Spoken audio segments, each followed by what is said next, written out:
ఆదివారం ఆ రంగు దుస్తులు ధరించను, నాకు చాలా danger. Balayya. Tollywood senior hero Nandamuri Balakrishna దైవభక్తి, నమ్మకాల పట్ల పట్టుబడి ఉండే వ్యక్తి. తాజాగా డాకు మహారాజ్ సక్సెస్ మీట్లో తన జీవితానికి సంబంధించిన ఆసక్తికరమైన విషయాన్ని ఆయన పంచుకున్నారు. బాలకృష్ణ మాట్లాడుతూ, ఆదివారం నల్ల దుస్తులు ధరించడం నాకు మంచిది కాదని అన్నారు. తాను మూలా నక్షత్రం కాబట్టి నల్లరంగు దుస్తులపై ఉండే అపశకునాన్ని విశ్వసిస్తున్నానని తెలిపారు. ఓసారి ఆదిత్య 369 షూటింగ్ సమయంలో ఆదివారం నాడు నల్ల డ్రెస్ ధరించాను. ఆ రోజు మనసు బాగా వెటకారం చేసినట్లు నల్ల డ్రెస్ వద్దు అని చెప్పింది, కానీ పట్టించుకోలేదు. ఆ రోజు జరిగిన అనుభవాన్ని వివరించారు. షూటింగ్ స్పాట్లో కింద పడి నడుము విరిగింది.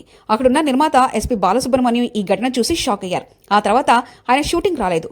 అప్పటి నుంచి ఆదివారం నల్ల దుస్తులు అస్సలు ధరించడాన్ని నిర్ణయించుకున్నారు. ఈ ఆసక్తికరమైన వ్యాఖ్యలు బాలయ్యకున్న దైవభక్తి మరియు ఆయనకున్న పట్టుదలపై అభిమానుల్లో చర్చనీయాంశంగా మారాయి.